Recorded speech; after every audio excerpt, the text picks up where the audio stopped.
tous. Donc, je te laisse présenter peut-être les éditions Voyelles. Alors, Voyelles, c'est une petite maison d'édition qui existe depuis 6 ans maintenant et qui est spécialisée en ce qu'on appelle SFFF, c'est-à-dire science-fiction, fantasy, fantastique. Donc toute la littérature de l'imaginaire. Et voilà. Donc on essaye de faire d'éditer des auteurs francophones pour l'instant. J'espère de pas dire de bêtises, sinon Corinne va me tuer. Donc voilà. Et avec une quantité vous éditez combien par an à peu près? Non, il n'y a pas de... Alors là, je ne saurais dire. On commence à avoir un catalogue relativement intéressant maintenant, je pense. Là, j'aurais pas dire de chiffres parce que je vais dire des bêtises. Hein. C'est pas moi qui m'occupe de la partie vraiment technique. Non, parce qu'après... Donc, au sein de Voyelles, je suis auteur principalement de space opéra et également correctrice pour les textes qu'on nous propose. D'accord. Avec le...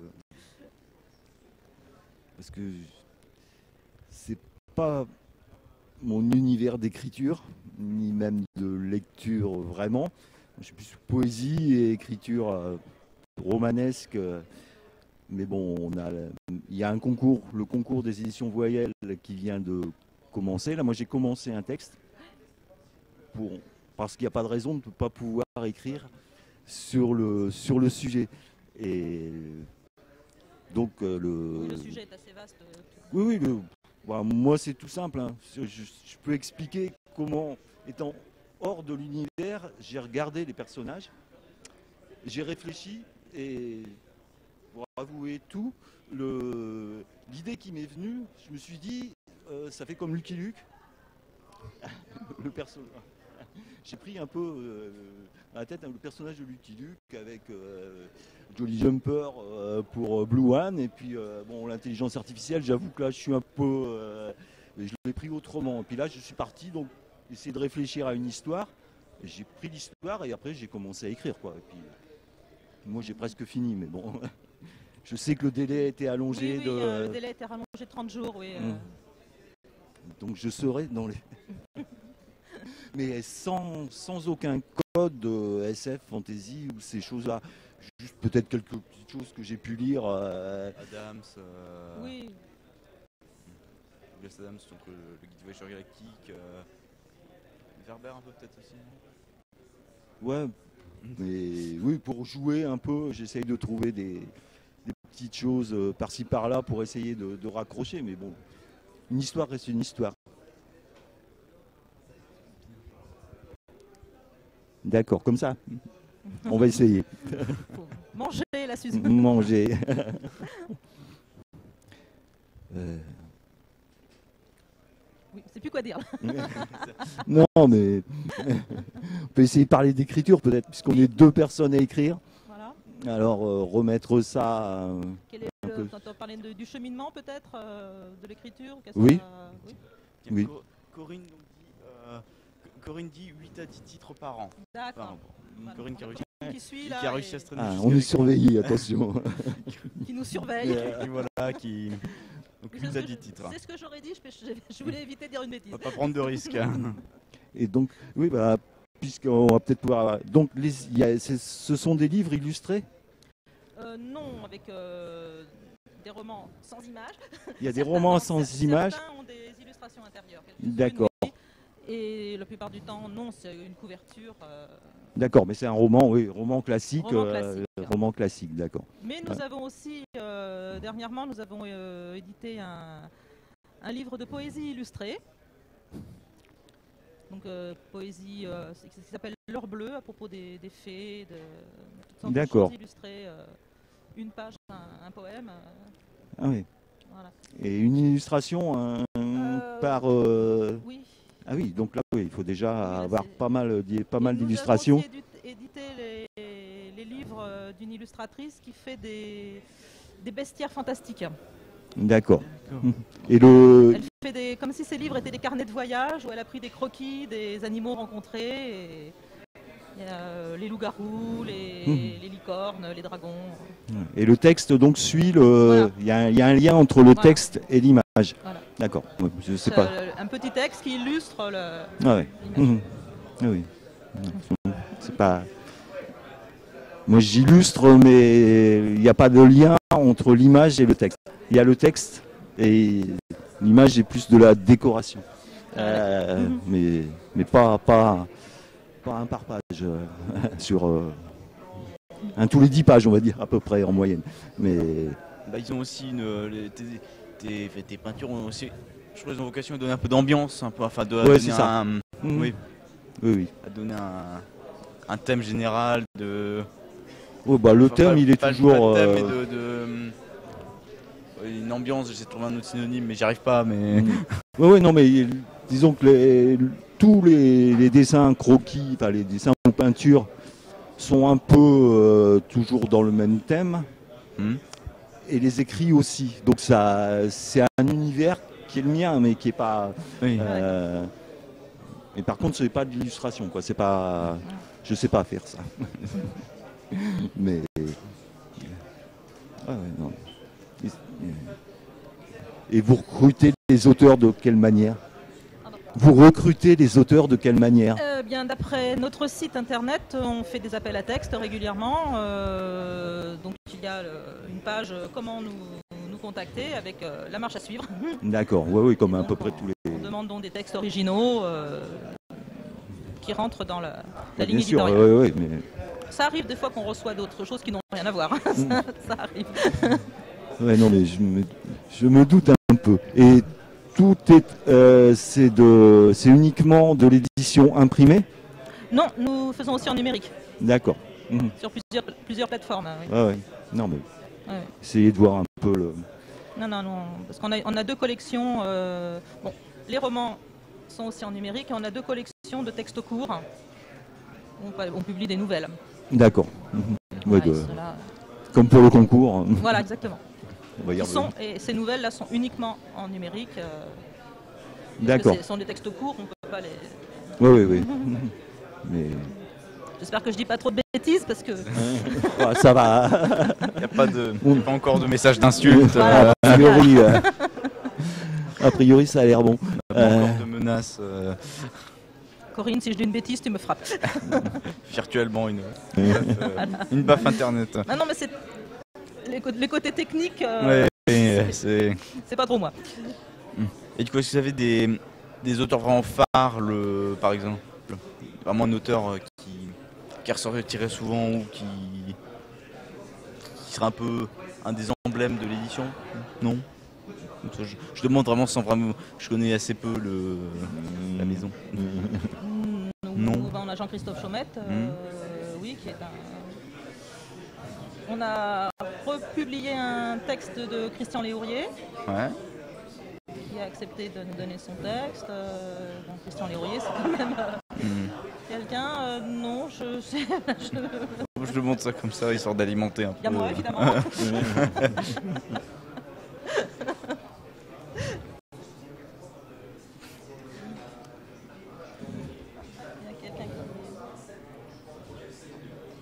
Il y a Corinne qui suggère de parler de la participation au GF. Oui, donc Voyelle est de l'aventure des GF depuis la première édition. Et puis, oui. Je devais faut mettre des badges vétérans. Le badge de chaque édition. Oui. Des Donc on est là grades. depuis, ça fait 5 ans que ça dure. Ouais, Oui. 2000. On a été là. Vu que Corinne est sur Orléans, les GF l'étaient aussi, donc tiens, il y a un petit salon qui se fait là, on va aller voir. Puis c'est sympa, on va rester. On s'installe. Les gens sont cool. On a vu de la lumière, on reste. Et puis voilà. Et tous les ans, on est là. Et ça nous a d'ailleurs permis de rencontrer une de nos illustratrices, donc, qui était là aux dernières GF au château de Celles-sur-Cher. qu'on a embarqué dans l'aventure et qui maintenant va illustrer notre prochaine anthologie, qui est le bestiaire asiatique, si je ne dis pas de bêtises. De la corne du Kirin à... aïe, au secours, je me rappelle plus du titre, il est long. Je sais plus, c'est un nom pas possible, mon Il y a Dieu. quelqu'un qui demande si on peut poser des questions aux auteurs. Nous sommes là. Bah oui, Et- l'auteur de voyelles.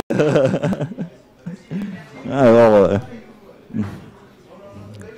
oui, les questions peuvent être posées, oui. On n'est pas sûr d'y répondre. Non, mais faut toujours essayer. après, non, sur la technique d'écriture, même si je peux avoir du mal à répondre puisque je suis autodidacte, j'écris, c'est tout. Après, Justement, c'est intéressant de techniques différentes.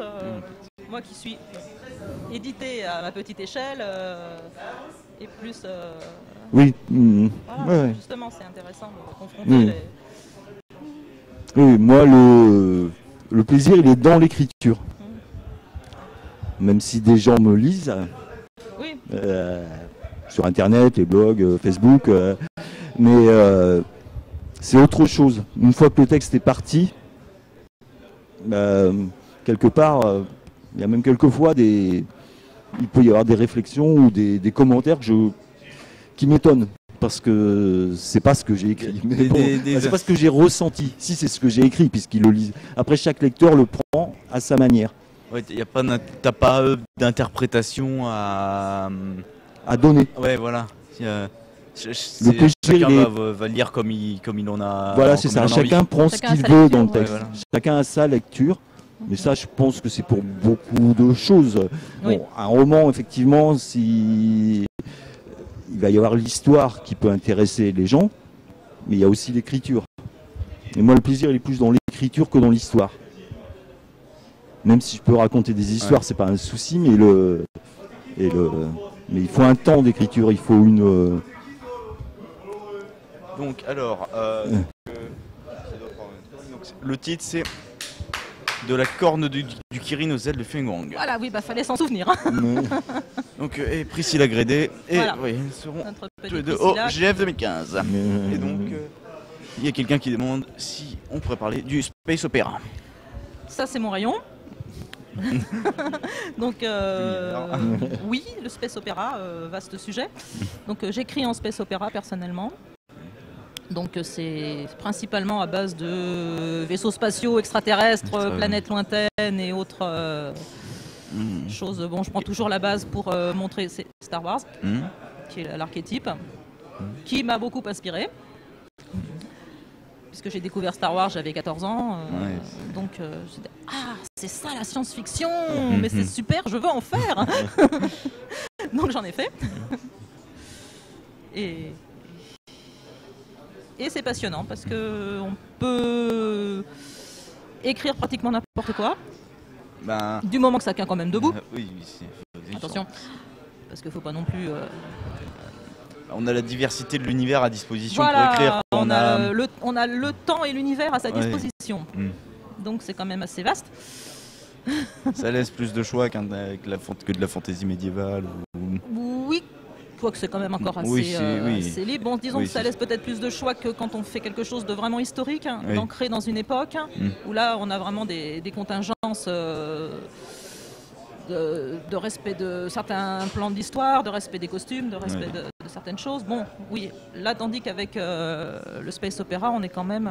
c'est de l'invention complète. Totalement, oui. On n'a pas de... Si on veut faire un vaisseau spatial propulsé à l'huile de patate, on peut le faire, quoi. C'est génial. Il faut faire ça. On a un de nos auteurs qui nous a fait un vaisseau spatial propulsé avec une licorne. C'est génial. Donc voilà, on est vraiment très libre, effectivement. Mais il faut quand même que, je dis toujours, il faut que ça tienne quand même un tantinet debout. Que ce soit plausible quand même. Hein. Sinon, il faut quand même qu'on arrive à y croire. Si on n'accroche pas, qu'on n'y croit pas, ça n'a plus aucun intérêt. Ça marchera pas, hein, la sauce ne prendra pas. Justement, en technique, est-ce que quand tu écris, tu poses ton histoire, c'est-à-dire résumé, Bah, ou alors tu pars et puis Ah, je pars en roue libre. et après on verra bien En quoi. disant au secours, où est-ce que je vais là? Oui, et après il faut faire C'est bon, attention. j'ai quand même une vague idée, un vague fil conducteur quand même. Si je sais à peu près où je veux en venir. Oui, c'est ça, la fin. Enfin, Voilà. Puis bon, même- vu que dans mes bouquins, j'ai quand même fait un découpage que j'essaye de suivre quand même, donc ça Oui. m'oblige à suivre quand même un certain... D'accord, avec des personnages récurrents, des. Oui, parce que là, bon, pour l'instant, j'ai fait un diptyque où on suit les aventures de la fille d'un pirate. Bon, et après, j'essaye quand même de rester... Oui, oui, oui, avec après tout Bon, après, l'imaginaire qui vient, Oui, qui voilà. vient se greffer, mais sur quelque chose, quelque part, qui est posé, qui existe. Et, Ben, j'ai quand même tout un univers dans la tête, là. oui, oui, non, mais. J'aimerais bien des fois avoir un petit bouchon puis le faire sortir parce que c'est dur. C'est dur de l'écrire. J'ai Oui, tellement de mais trucs qui tournent que j'arrive pas à les écrire. Oui, oui, c'est toujours le souci, c'est d'avoir les phrases qui viennent quand on conduit ou quand on est ailleurs. Voilà, mais c'est souvent le matin sous ma couette, j'ai le texte qui sort et puis après j'ai tout oublié une heure après. Il faut noter un ou deux mots. Moi, c'est ce que je J'ai déjà fais. essayé d'avoir un carnet, un crayon sur ma table de nuit, mais le mari écrit alors. Non, mais quelquefois, Sortir ça noter à son juste bras un du ou lit, deux en mots et fait. le reste Voilà. vient. Mais c'est après, il y a les jeux d'écriture, quoi, sur le. Mais j'aime bien aussi ciseler le texte, comme je dis toujours. Pour pas seulement raconter l'histoire, mais que j'aime bien travailler le texte aussi. Ouais, ouais, avec le rythme, Voilà, les sons. Oui, voilà, j'aime bien certains sons. Corinne me tape toujours parce que j'aime bien les adverbes. Oui. Particulièrement, vraiment, totalement. J'aime bien la sonorité de ces mots, alors j'en mets beaucoup. Il paraît qu'il faut pas. Oui, non, mais après, chacun a ses règles, quoi. Chacun voit après, c'est à la lecture, quoi. C'est ça qui est intéressant. Moi, je sais que J'aime bien la musique des mots, j'aime beaucoup Ah, la c'est musique ça, des mais- mots. Et... Moi, j'ai toujours, enfin, je le fais moi, mais il y a eu une période où je ne, enfin, surtout côté, enfin, et je continue au niveau côté poésie, c'est que si la phrase ne se lit pas à voix haute, elle est pas, il y a quelque chose qui, C'est ce que je fais pour mes dialogues, je les lis à voix haute. ouais, ouais, ben, Et s'il ne coule pas tout seul, c'est que ça ne marche c'est pas. quelque chose qui est pas bon. Voilà, c'est ça, tout à C'est fait. quelque chose qui accroche, un son, Oui, un si mot. si ça ne vient pas naturellement, c'est que c'est eh ben, c'est voilà. à revoir. Non, mais c'est un peu ça. Voilà, ouais. c'est Ouais, tout à ouais, fait non, ça. mais On c'est est ce qui d'accord. donne On le est son d'accord. et qui, je pense, doit, c'est difficile de le dire, mais il doit se ressentir à la lecture. Oui. C'est-à-dire que la lecture doit se faire. La fluidité est importante. Ah ouais. Et ça, pour les phrases longues, phrases courtes, ou ces choses-là, après ça c'est chacun. Après, je vois aussi ça quand je corrige un jeune auteur, par exemple. Ça se voit surtout, j'en ai parlé ce matin déjà dans la fanfiction. Je parle des jeunes gens autour de 20 ans, par là, qui s'imaginent que plus la phrase est tarabiscotée, plus le style va être chouette. Non, la phrase est juste compliquée. Oui, et quelquefois, si on sim- arrive à la fin de la simplicité- phrase et qu'on ne se souvient plus ce qu'il y avait au début, Voilà. c'est ce qui Pas pose problème. Mettre des propositions, des qui, des que, des... Non, c'est pas ça le style. Non. Mais ça, je le remarque souvent et j'appelle ça une erreur de jeunesse. Qui se corrige avec du travail, qui se corrige avec... Oui, non, mais. ça se ça, corrige c'est facilement. certain. Mais c'est Si- souvent c'est quelque chose que je rencontre dans les débutants et ça vient après. C'est le métier. C'est du travail. Enfin, Voilà. c'est ce que je dis. Il faut l'écriture, c'est pas. La seule chose, c'est de Ça doit travailler. rester un plaisir, mais Oui. si on veut vraiment écrire, il y a quelque chose. Il y a ce que je disais tout à l'heure. Je m'oblige à écrire 1 heure par jour. Ça, il faudrait que je fasse aussi. Et parce que sinon, on se dit oh tiens j'ai une bonne idée, on verra ça demain et puis on verra ça. Et l'idée, elle est partie. Et puis il n'y a plus l'idée et puis il est nécessaire si on veut vraiment écrire quelque chose de se. Bon, 1 heure par jour, pas forcément, mais il faut se donner, ça peut être 1 heure par semaine, ça peut être. Ouais. Peu importe, à chacun son rythme et à C'est ce que je chacun. devrais faire. Une suggestion, c'est de parler de votre coopération sur James, je ne sais pas comment ça se dire, GEMS. Ah, sur Gem, oui. Et, J'essaye de lire ce qui est marqué sur l'écran, je ne peux pas le lire. Et non pas les adverbes en nous traitant de sales bêtes. Hein. Oui, donc avec Corinne, on a travaillé toutes les deux sur une trilogie qui s'appelle GEM. Les GEM étant des clones génétiquement modifiés, GEM. Et donc là, c'était pas du space opéra, c'est ce qu'on peut qualifier d'anticipation. Ouais. Parce qu'on parle d'un futur proche où il existe des clones humains, utilisés bien sûr classiquement comme super soldats, comme esclaves, comme travailleurs. Et le monde a subi la montée des eaux et la fonte des pôles, ainsi que quelques petits trous dans la couche d'ozone qui empêchent de vivre à l'air libre. Ouais. Donc on y raconte les tribulations de deux clones qui ont échappé à leurs conditions. Une clone de plaisir et un clone soldat qui n'est pas humain. D'accord. Et donc ils vont fuir leur maître et découvrir le monde, du moins ce qu'il en reste, puisqu'il y a quelques grosses villes sous Dôme et puis les ruines du reste du monde. Ça se passe dans la région parisienne. Ok. Et puis donc il y a trois volumes sur les mésaventures de nos pauvres clones. Donc ça a quelques années. Donc c'est parti d'une idée qu'on a eue toutes les deux en mon Dieu 99 si je ne me trompe. Qui a mis quelques années à mûrir. On a trouvé un éditeur et ça a donné naissance à cette trilogie et qui maintenant est publiée chez nous en numérique. Ouais. Et puis ça fait, voilà, oui, ça fait quand même un petit temps qu'on a fait ça toutes les deux. Donc apparemment, je me suis trompé. Donc les sales bêtes, c'est pas nous, c'est les adverbes. Je me suis gouré. Pas dedans, pas tapé. Oui. Et pas dedans. Et donc on demande donc les principaux motifs de refus d'un manuscrit. Et s'il y a des anecdotes. Oh là là, mon Dieu, oula. Oui, parce que je fais partie de temps en temps du comité de lecture de Voyelle. Ouais. Parce que bon, on fonctionne avec première étape.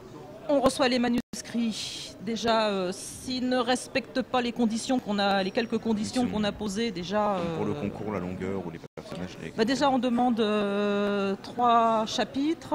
Les 3 premiers chapitres, si c'est un roman, un résumé de la totalité de la chose. Quelques petites spécificités techniques. Ouais. Donc déjà, si ça, c'est pas respecté à la base. Ouais, voilà. C'est qu'il y a un souci quelque part. Un léger défaut. Si une personne n'est pas capable de respecter quelques consignes de base, C'est sûr, c'est voilà. pas un bon présage. Non. Ensuite, ça passe au comité de lecture. Ouais. Qui dit non, ou alors ouais. Donc si on a vraiment 10, 12 personnes qui disent oui, donc là on demande la totalité du manuscrit. Ouais. Qui repasse en lecture. Et là, si le manuscrit tient les promesses des 3 premiers chapitres, c'est OK. Des fois, malheureusement, ça arrive que non. Et ensuite, ça passe à la correction. Souvent, c'est moi. Il n'y a pas que moi, mais... Et puis ensuite, l'aventure de l'imprimerie et de la sortie. Et du coup, est-ce qu'il y aura des anecdotes? Des anecdotes. Je ne veux pas être méchante, parce que mais des fois, on reçoit des textes qui nous font rire. Des gens. C'est un peu méchant des fois, mais non, je ne veux pas dire de bêtises.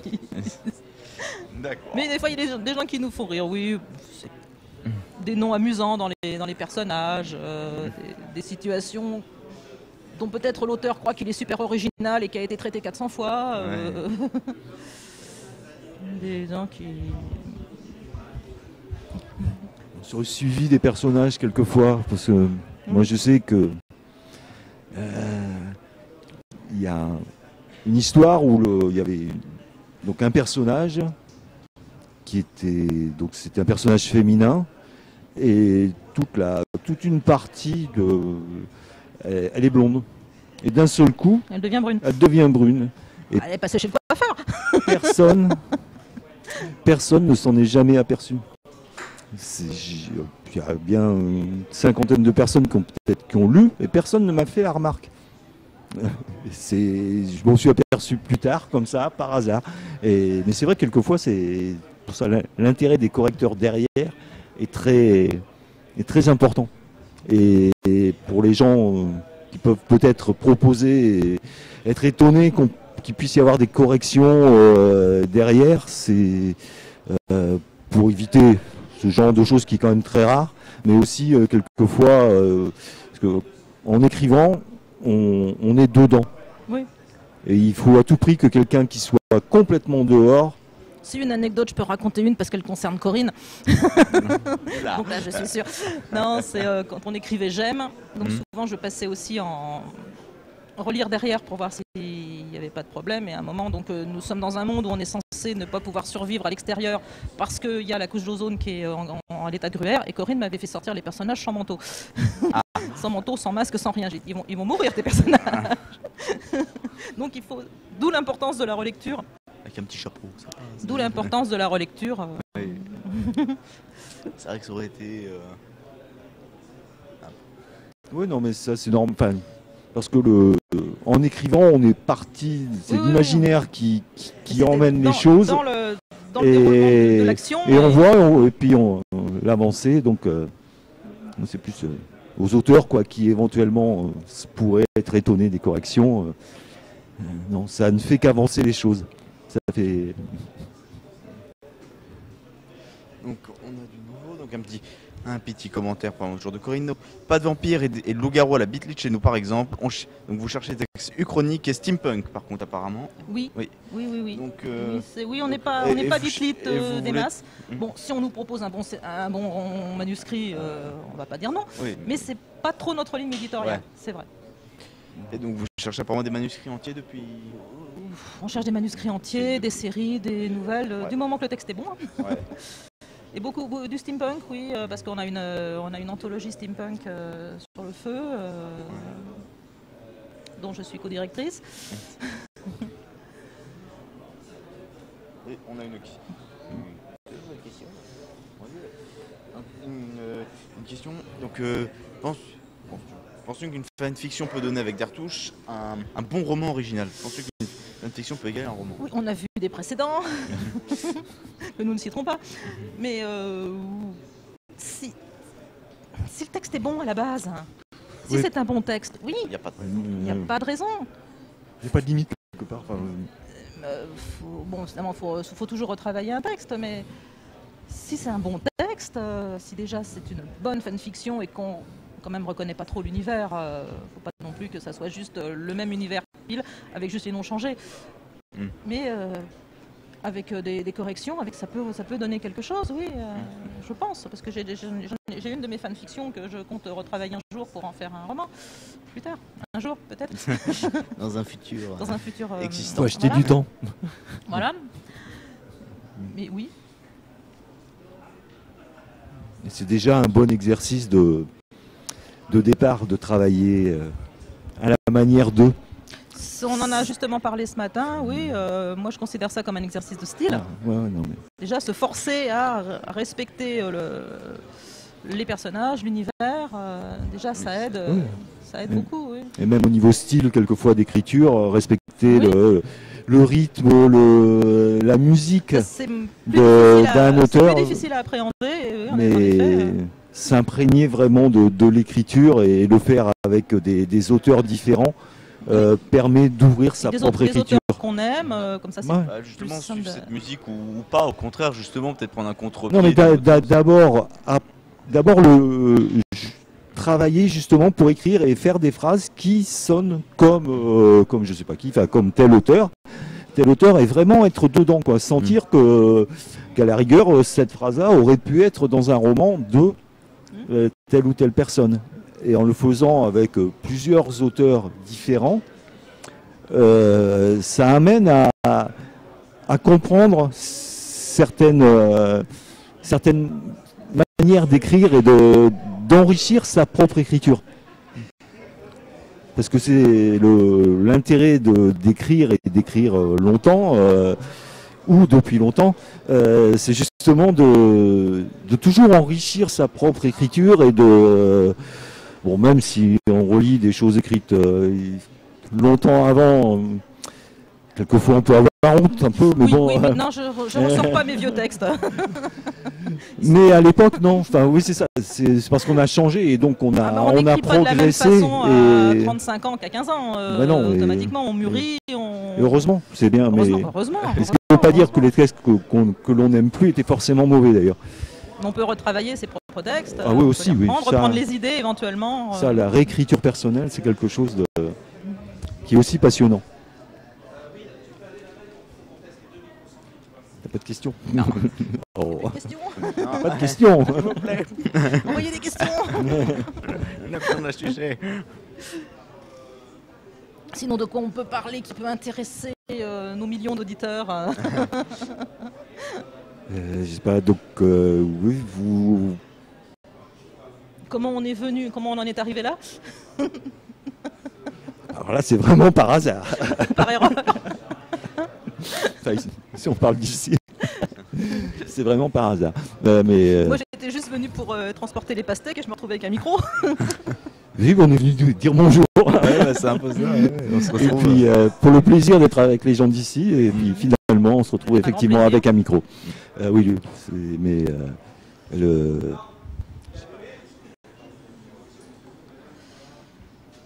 C'est toujours la première question qu'on me pose, c'est tu gagnes ta vie avec? Non. non, mais c'est quelquefois pour les auteurs, pour Oui. vous. C'est-à-dire, ils sont rémunérés. Alors là, Quelqu'un va qui falloir- publie chez vous, vous savez Corinne, pas. si Non, tu mais nous écoutes. je sais pas. Question, si vous- Ah, il y a une question? Ouais. Youpi. Donc, comment définiriez-vous le steampunk en tant que genre littéraire? Pensez-vous que le steampunk, qui plaît surtout visuellement, peut se faire une place à côté de genres installés depuis longtemps, par exemple le cyberpunk? Alors là, bon déjà le cyberpunk, je sais pas trop ce que c'est. Déjà. Puis moi je suis pas trop pour mettre les choses dans des cases avec des étiquettes, ça j'aime pas trop. Le steampunk, c'est pas seulement un truc avec des rouages. Hein, C'est pas que des rouages et de la vapeur. Voilà. Moi j'aime ça, mais définir ce qu'on aime, c'est toujours difficile. Oui. Parce qu'il y a une part de subjectivité dans la chose. Mais pourquoi pas, bon, il y en a qui vont me dire, c'est oui, mais en ce moment, le steampunk, c'est à la mode. Oui. Tant mieux, dirais-je. Mais le steampunk, c'est pas que l'écriture, c'est pas que l'image. Il y a tellement... Il y a aussi de la musique. Il y a la musique, il y a certains groupes que j'aime beaucoup à ce niveau-là. C'est vraiment un univers, quoi. C'est une culture, c'est un état d'esprit. C'est peut-être pas une façon de vivre non plus, mais... Le cyberpunk, c'est un genre d'écriture. Le steampunk, c'est tellement plus vaste, quelque part. Ouais. Donc, en parlant de steampunk, nous, en ce moment, on a une anthologie de nouvelles steampunk. Qui est... Bon, le premier volume est paru. On va continuer, si on a de la matière. L'anthologie s'appelle « À voile et à vapeur » parce que un des prérequis, c'est qu'il y ait un personnage qui soit gay, lesbienne, trans, au moins un. Bon, peut-être pas centré sur l'histoire. Peut-être pas le personnage principal, peut-être pas que l'histoire soit centrée sur lui, mais que l'un des personnages soit LGBT. C'est pour ça qu'elle s'appelle « À voile et à vapeur ». Titre trouvé par mon co-directeur. Donc les textes sont toujours ouverts pour ça, on demande des nouvelles, toutes les spécificités sur le site de Voyelle. Donc on a selon un illustre inconnu, donc le steampunk, j'imagine que c'est par rapport à ça. Ce serait probablement en partie réécrire l'histoire de la fin du 19e et du 20e et retrouver l'esprit de Verne, des romans de Verne. Oui, Verne, oui. Verne, il y a un autre auteur que j'aime bien aussi, qui est dans le même esprit, je n'ai oublié son nom, le malheureux, qui a écrit les 5 sous de la Varègue, ou je ne sais pas comment ça s'appelle. Ah, bon, c'est pas grave. Ça me dit quelque chose. Oui. Qui a été mis en film. Les 5 sous de la Varègue, c'est ça. qui est à l'époque un auteur moins connu, mais qui est dans la même veine.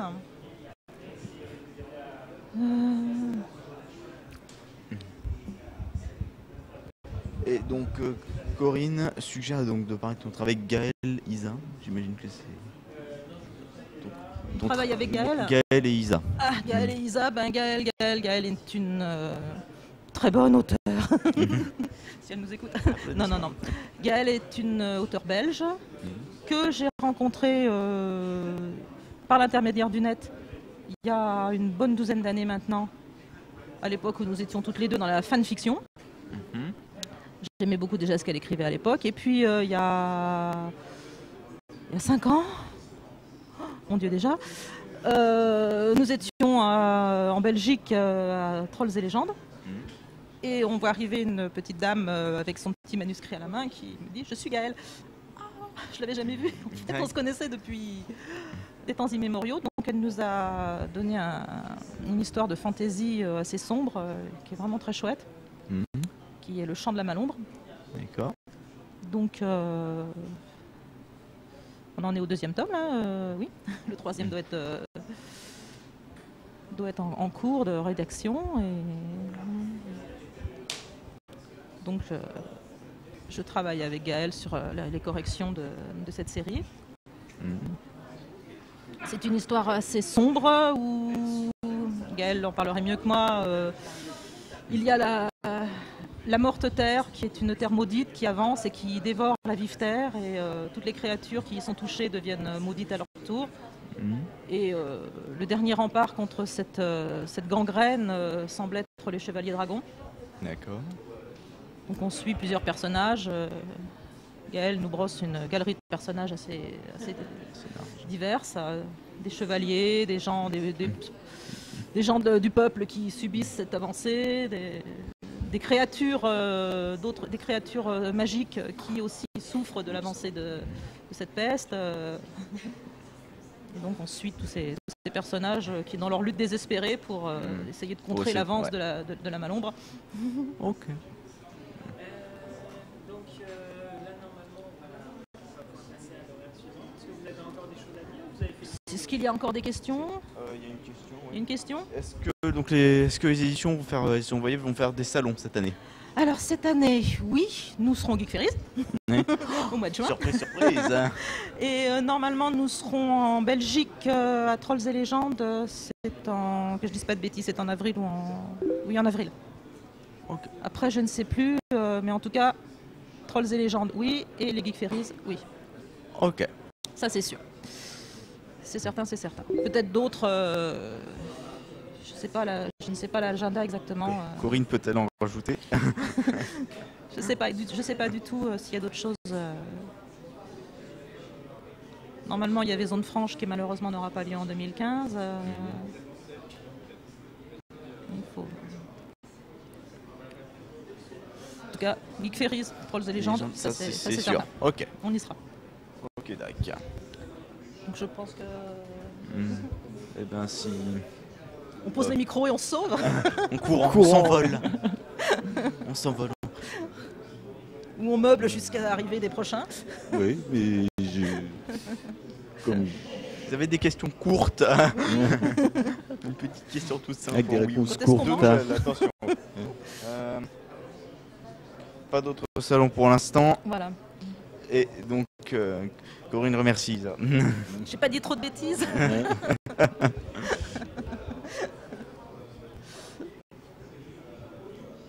Si, je dis que je suis une correctrice impitoyable. Je ne laisse rien passer. Quelle violence. Juste de violence sur les auteurs. Hein. Oui, le marteau de la correction. Le fouet. Carrément, avec des épines dessus. Oui. Non, mais c'est... Le correcteur n'est pas là. Faut être intransigeant, quoi. Le correcteur n'est pas là pour être méchant avec l'auteur. Le correcteur est là pour aider l'auteur. Oui, mais bon, ça passe par l'intransigeance pour... faut pas... Très bien. On rend les micros à vous les studios. Au revoir. Au revoir.